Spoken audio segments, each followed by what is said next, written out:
Well, howdy there, folks. How's it going today? I hope you're all doing really good.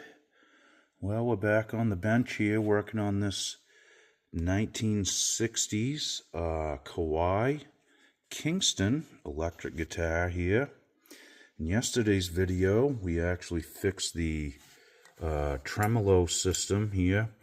The tremolo arm was actually broke off inside here, and I was able to back that out. That's where it was, in this hole. By taking the bridge plate off of the stop tail here and taking this apart, I was able to actually grab the existing or remaining part of the tremolo arm. It was protruding out through the bottom, so I was able to grab it with some pliers and actually spin it out from the bottom. And come out pretty nice, and very lucky to get that out. Like I said, a lot of times you have to drill those, use a bolt extractor or whatnot to get those out. So right now what we're going to do is fix this nut. We got a piece that's chipped off here. I was thinking about replacing it, but I believe this is a bone nut, from what I can tell, and it would still function. It's just got a little piece chunked out right here. So what we're going to do is fill that in. Now, what I've done here is taken a piece of white-tailed deer antler. I use this stuff a lot to make saddles, knots, all kinds of different stuff. Works really well. So basically what I've done here is taken a file, and I've got a little sanding block here that I used as well, but I took my file and just set it on top of the sanding block and took the deer antler and just filed some of it off so I could make some dust. So what we're going to do is put a drop of super glue on here, put some of this deer antler bone dust on it, and then I'll try to kind of blend that in, maybe put a little bit of amber shellac on it after we're done, and we'll get it all cleaned up, and that'll kind of give it that tint, hopefully, like it is with the rest of the nut. We'll get it as close as we can, and I think that'll work just fine.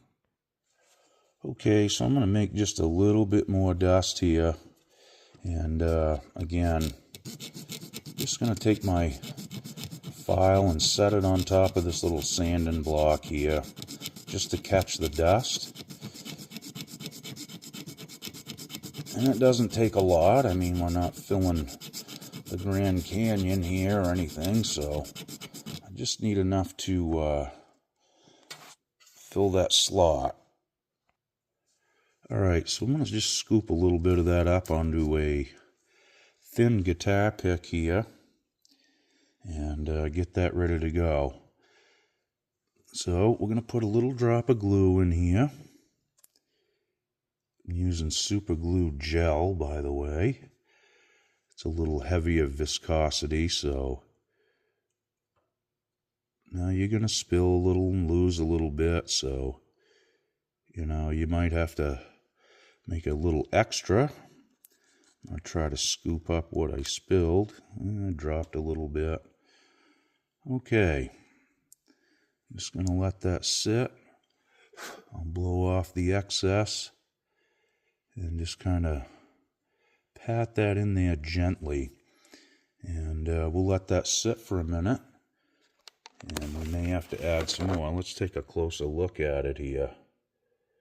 Okay, we are filling that in, and that's good. Now, another thing you could do is put one drop on top of that and just let it kind of soak in there. So we may do that as well, but I'm just going to let that sit for one more minute, and then we'll look it over. Now, after this is built up, you can just take a file or some sandpaper and kind of reshape that and clean it up. Now, it's not a big deal if you get a little in the slot, because you can file that out as well. Now, I haven't really checked the nut slot heights against the frets or anything yet, so we may have to actually do some manipulating on those as well. We'll find out when we get the strings on it.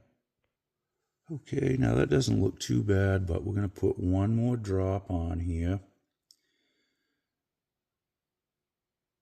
Okay. The color doesn't even look that bad, honestly. A little more bone dust. I can kind of manipulate some of that in there. Little tricky sometimes, but you just got to take your time. You're going to lose some of it. Just plan on that. Okay, now we're just going to kind of pat that down with our finger. And that's not looking too bad. Again, you know, we can kind of mask that maybe with some shellac or something at the end, but I think we got it built up pretty good right there. Okay, so you can see there's a little bit in the nut slot there, and that's okay, you know, you got to kind of expect that, but I do recommend using super glue gel viscosity, because, you know, if you use thin super glue, it's just going to run down in there. You'll end up getting it all over the headstock and the fretboard, which, you know, you can take a razor blade and scrape that off, and you probably will never be able to see it, but I just try to do it as clean as I can. Now I can see a little spot there, which not a big deal. You won't see that when I get done. But in any case, that's an easy way to fill in, you know, a nut that's been chipped or broke. You know, if they're cracked right in half and there's a piece missing, that's when I would probably recommend, you know, making another nut. You can glue them back together, but, you know, there's always the risk, right? So in any case, we're going to just leave this one like it is, and I'll clean that up with a file once this hardens up, you know, good and hard and everything's dry. You don't want to do it right now because obviously you'll be dragging super glue across the rest of the nut, and you know, I don't want to file off this yellowing if I can help it, because that's really part of the patina and the look. So at the end of the day, what I really want to do is just match it as best I can. Now, I'm not saying you won't be able to tell. It'll be not as obvious, let's just say that. And oftentimes, once you get these cleaned up, you really can't tell. I do recommend putting some sort of a binder in there, like bone dust. A lot of guys will use baking soda and mix that with super glue as well. It just reinforces the glue and makes things a lot stronger. So it is good to add a little something in there with your glue. Okie doke, on to the next step here. We're going to check the frets and just see if there's any high frets. Well, right out of the gate, we have some high frets. I kind of expected this, but sometimes you get lucky. Yeah, these are all up and down. So, you know, we're going to have to pound these back down and see if we can get them down as best we can, and try to level these. Now, you want to make sure the neck's nice and straight when you do this. There's no sense to even check them with a fret rocker until the neck is perfectly flat. So, you know, if you guys are new to this kind of stuff, if you have a high fret like that, you always span 3 frets. Now, you can see my fret rocker has different length sides on it. And what that is for is, as you get up the fretboard, the frets get closer together. So in order to span only 3 frets, and that's why they're different lengths, okay? So what will happen is, when you push down on a string, all right, if there's a fret that's sticking up on the other side of it, it's going to buzz because there's no clearance for the string. So if if you're pushing down, let's say in the second fret here, the string is going to be bearing on the second piece of fret wire, okay? If the third fret wire is poking up higher than the second one, then the string is going to hit across two frets, or two pieces of fret wire, I should say, and that's going to cause a buzz. And oftentimes it will cause a dead note. It just will not make any sort of a note, okay? It'll just be a, like I called it, a dead note. So that needs to be addressed. Now this happens with a lot of older guitars. Stuff gets dried out, swelled up. There's all kinds of things that can play a factor in this. I can feel a bulge down here too on the side, maybe where it could be a dent. It could also be where the fret wire is pushed out. Another thing is if your guitar is being stored somewhere where it's not optimum and the neck has bow in it, say you lean it in the corner with the fretboard facing out for a year, a month, or whatever, and it gets forward bow in it. You spin the guitar around, put it back, or you tighten the truss rod up. All this movement that you make, whether it's forward bow or back bow, when you start moving this a lot, depending on how the frets were installed, depending on the fret wire type, the barb width, all that stuff, tang width, if you're working this out of a forward bow and a back bow and you keep messing with this, oftentimes in extreme cases, you can loosen the frets up, and, that can happen. They'll start to pop up and they'll sprout. If the wood shrinks, the fret wire is not going to shrink, so it's going to poke out. So, that does happen. It happens with new guitars as well. So it's just something to keep in mind as the weather changes, as the humidity changes, wherever you're storing your instruments, you should try to keep that constant at least if you can, and not from one extreme to the other, because this type of stuff can happen. And, it's nothing that you can't repair, but in extreme cases, I've seen guitars that, especially ones without an adjustable truss rod, sometimes they'll have a ton of back bow with no strings on them. Sometimes you have to put really heavy gauge strings on them to actually pull it into a flat position. If you got a ton of forward bow with no adjustable truss rod, well, there's not much you can do there without manipulating something on the fretboard or installing a truss rod. I do recommend this. If you're dealing with an older guitar, even with a truss rod, but especially without a truss rod, it's best to have the action very low. If the action's high, it's gonna cause it to have forward bow. Mandolins are no different. I run into that constantly with mandolins because most of them had no truss rod in them. And the action is usually quite high. Now, a lot of manufacturers would send guitars out with high action just so when you picked it up in the store, you could play it, it wouldn't buzz, and boom, it's out the door.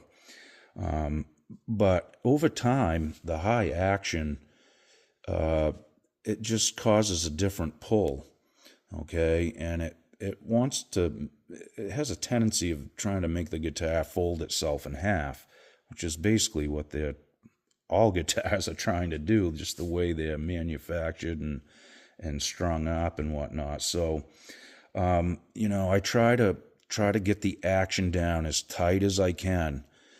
The lower action causes a straighter string pull, and it's less apt to cause, an intense amount of forward bow. I'm not saying it's going to cure it, but it will help it and reduce it in most cases. Okay, on to the frets here.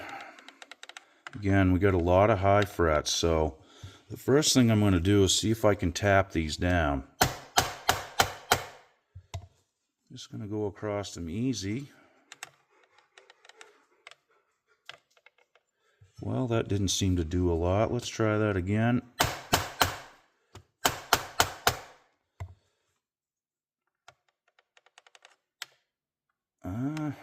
Not really. Now, yeah, I can feel that one's kind of lifted out on the end. Now, I'm not really sure what's going on here. That could have been like that from the factory. A lot of times they would just pound these in and walk away. They didn't even level them. They'd just make the action high like we just discussed and send them out the door. So we may try something different. If I can't get these to go down, well, we'll see. You know, there's a few options. You could refret it, obviously. I may try to put this in the drill press and try to press them down with a fret press. But a lot of times, if I can't pound them down, they won't go down anyway. So that's just something to consider. And, you know, it seems like there's some pretty good fret life here, fret height, I should say. So we may be able to get away with just leveling what's there. I'm going to definitely try to pound these down. I'm going to go right across the entire fretboard here and drive these down as good as I can, and then I'll recheck them. Okay, well, I got a few of them, but honestly, some of these are extremely high, and I'm quite sure what the issue is this. The fret slots weren't cut deep enough. Sometimes that happens. And another thing, you may run into this where one end of the fret wire will go down, the other end will be extremely high, and you tap on the end that's high and it pops the other one up. Now that tells me that it's bottomed out in the fret slot there, so either that or there's no radius in the fret wire when they installed it. Again, a lot of these guitars were built in haste, so I think what we're going to end up doing here is leveling these frets. It's my first option. The next option is not so fun for the owner, obviously, because it would come down to refretting the guitar, which, you know, if this was mine and money wasn't a big deal, which it isn't for me because I'm doing this work myself, so I think I would probably refret it, but I can fix it the way it is and should be able to play for quite a while, and eventually somebody will have to refret this someday. So that's what we're going to go to next, is getting these leveled up. Again, you want to make sure the fretboard is flat. Never check your frets or do any fret work until you know that fretboard is flat, okay?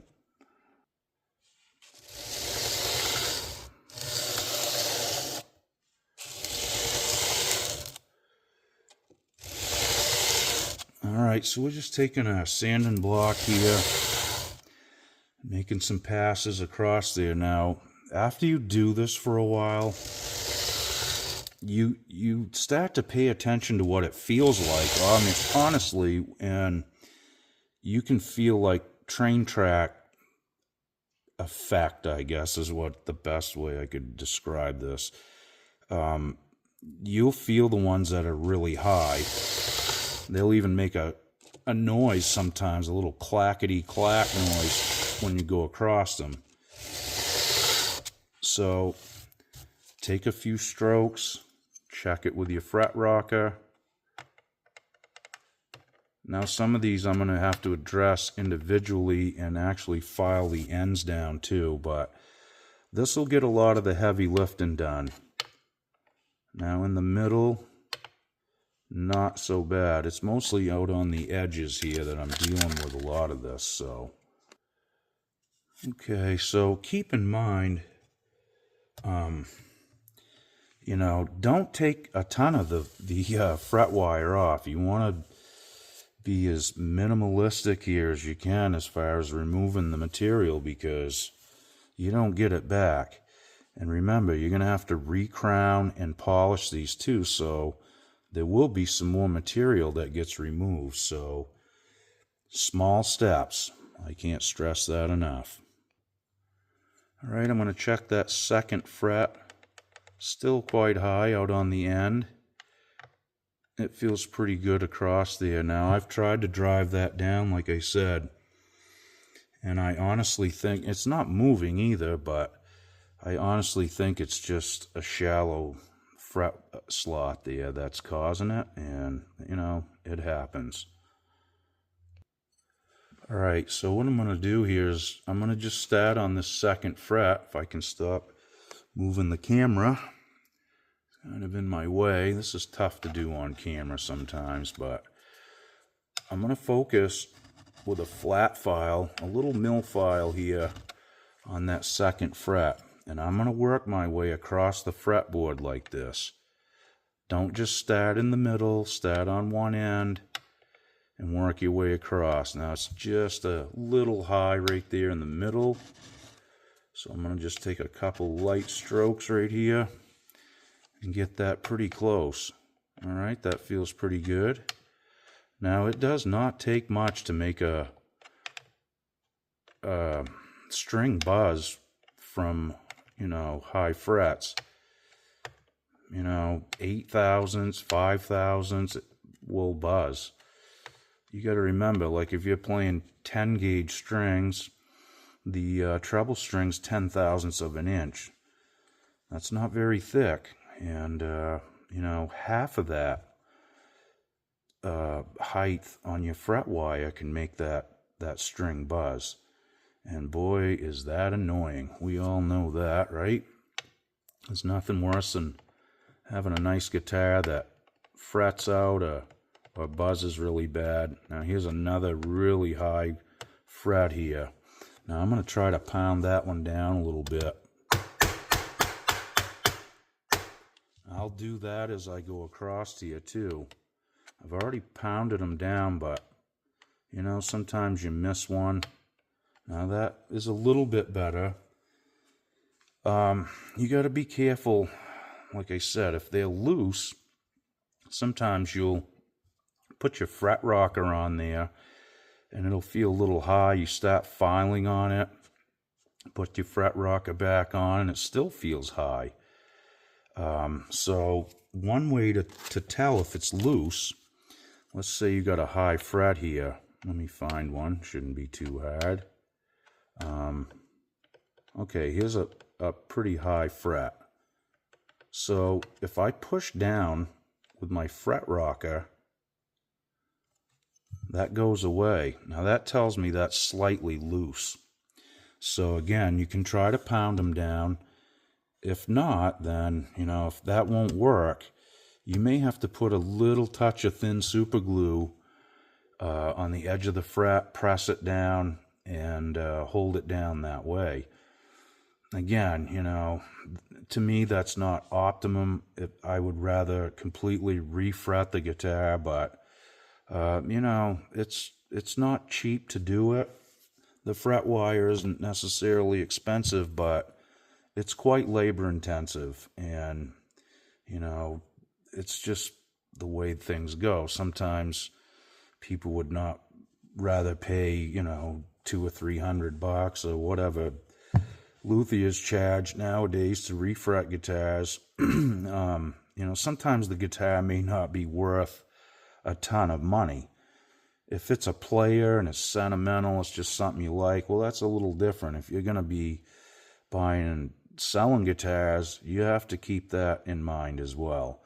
You know, how much money can I actually sink into this thing and still come out of it making some sort of a profit?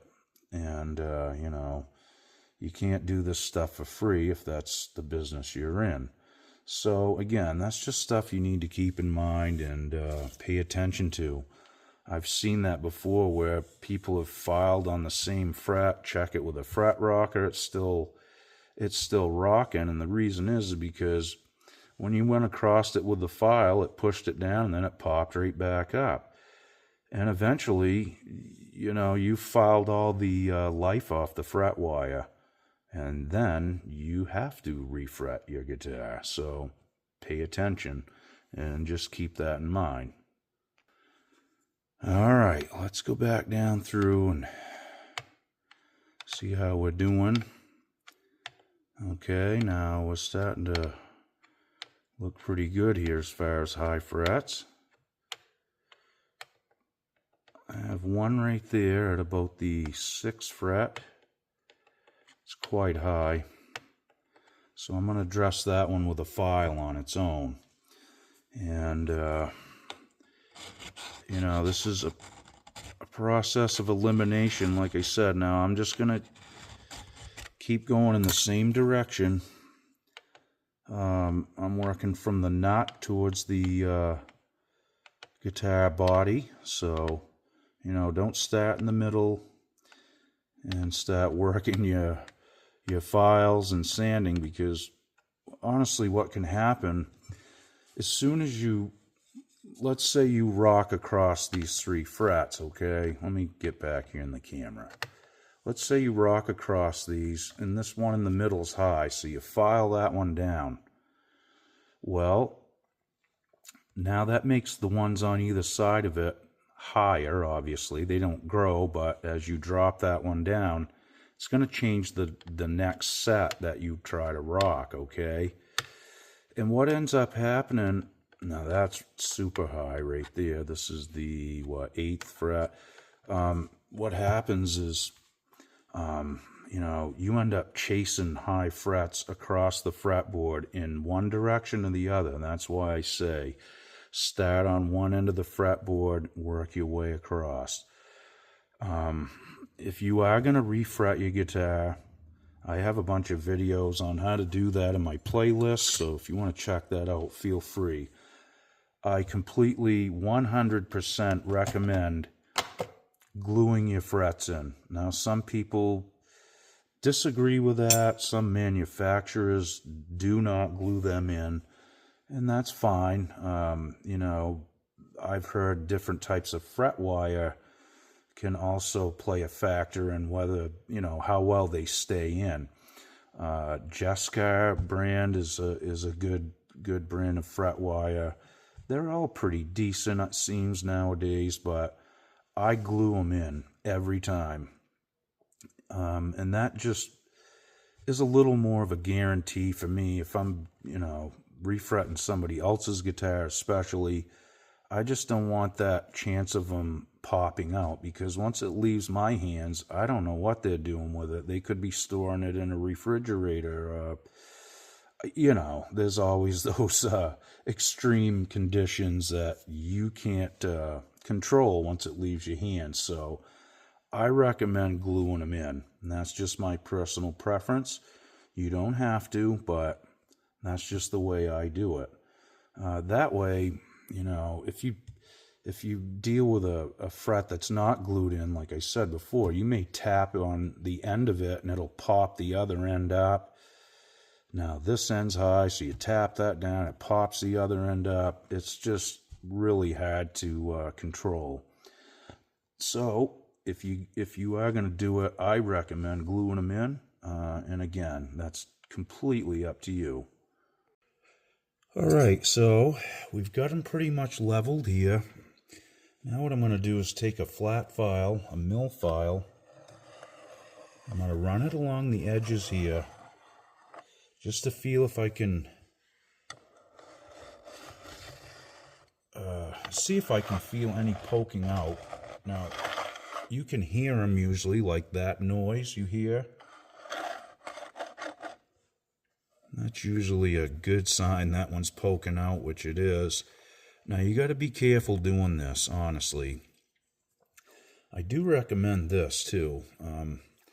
Take your file, run it down along the edge, flip the file over, and try the other side, because a lot of times one side of the mill file will work better than the other.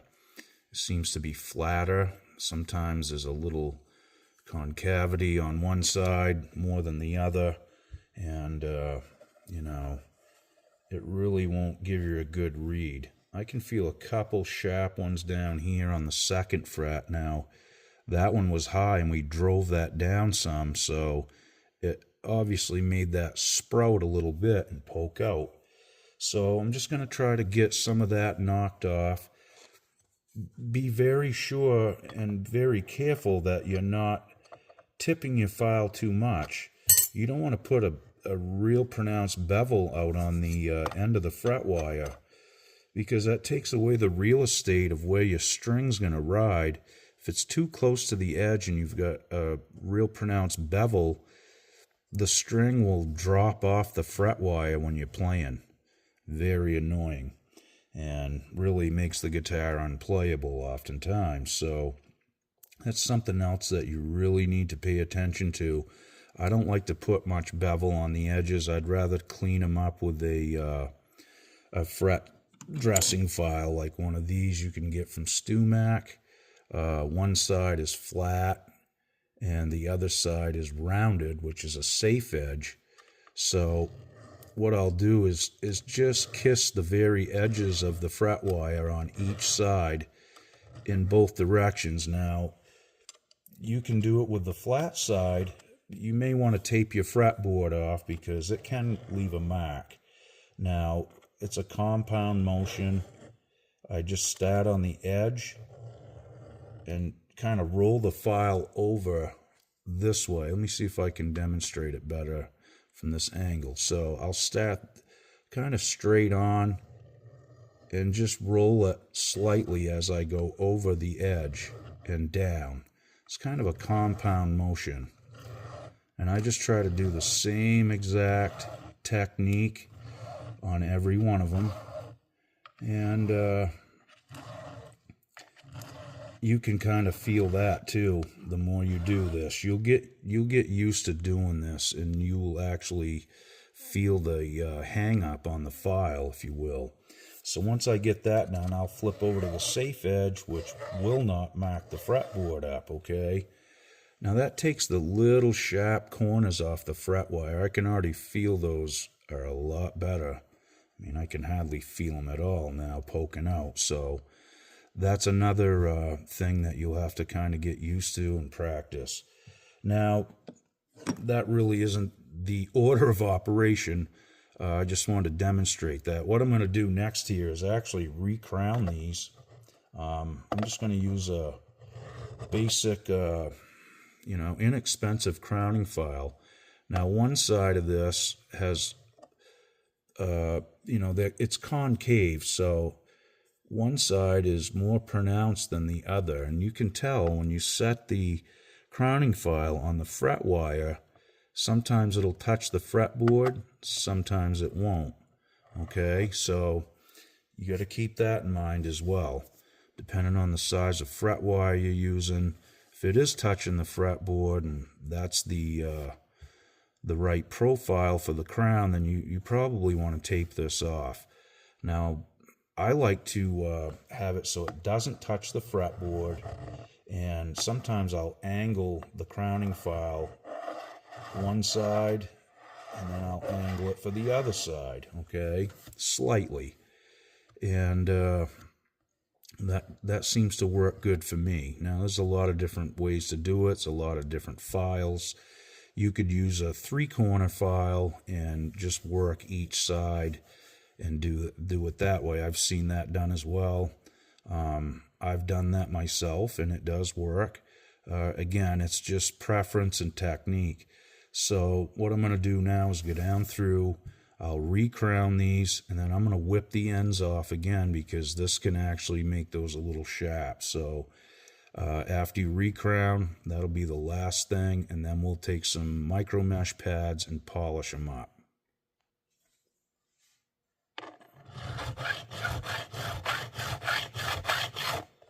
Now I'm halfway across here. Now I just kind of count my strokes,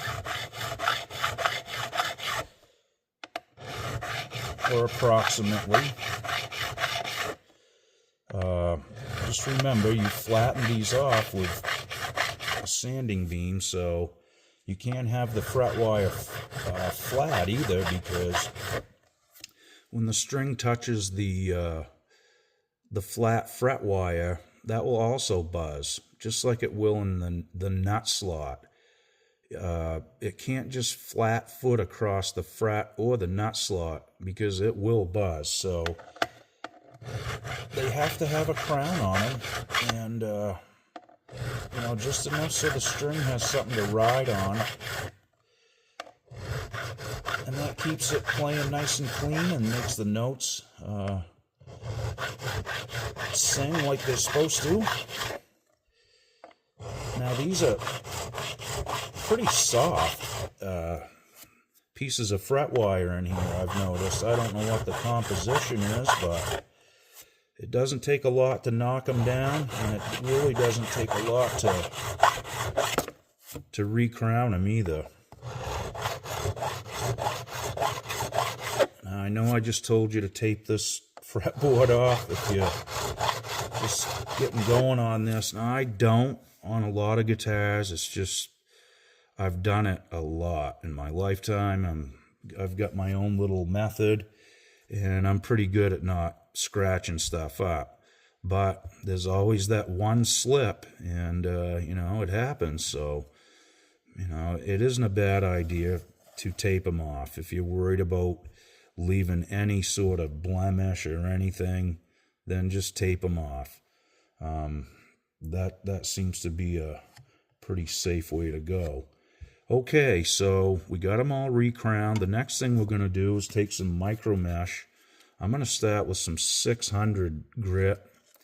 Now what I like to do here is also span multiple frets. Almost like your fret rocker. At least 3 frets. And when I get down towards the other end of the fretboard, towards the nut, of course the fret wire is spaced out further. So you may only be able to span 2 frets. You know, and what I do then is I take 2 fingers, I put one over each fret wire, and just use light pressure on them, okay? And that way I'm not digging into the fretboard and scratching that all up. Okay, so one thing I forgot to add. Now, when you're using your leveling beam to level the frets, oftentimes you're going back and forth in this direction. Now that I do use that technique to you know, do the heavy lifting and get most of it off, and then I'll change direction and go from side to side like this. And the reason I do that is because when you're going you know, towards the nut and towards the body across the fret wire, you're leaving striations in that direction on the fret wire. So by going in the opposite direction, it kind of cleans that up a little bit. And really, in the end of the process, it just means a lot less polishing, okay? So after you're done your level sanding, you can go across these and just lightly take some of those striations out. I'll do that before I crown the fret sometimes. Sometimes I'll even do it very lightly after I crown the frets if there's any more striations. Now, this is my technique for making sure there's no scratches. After I'm done, I'll take my fingernail and I will drag that across each piece of fret wire. If I feel anything hang up on my fingernail, then I have to address it and polish that out, because now I can feel something right here at the 12th.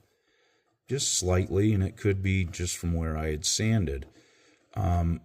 Again, if your fingernail feels that, or if you feel that on your fingernail, when you go to bend your string, it's going to feel really dry. It's going to bend a little harder. It's not going to have that silky, nice feeling, okay? If you bend a note and you're using vibrato and you're shaking that note up and down, it's just going to feel really stiff and dry, like I said. So that's my method. And then after I, go through with a 600, I'll take something like 3000 grit and go over it again, same direction, and just polish out what's left. And after I get that done, I will also do the fingernail test again.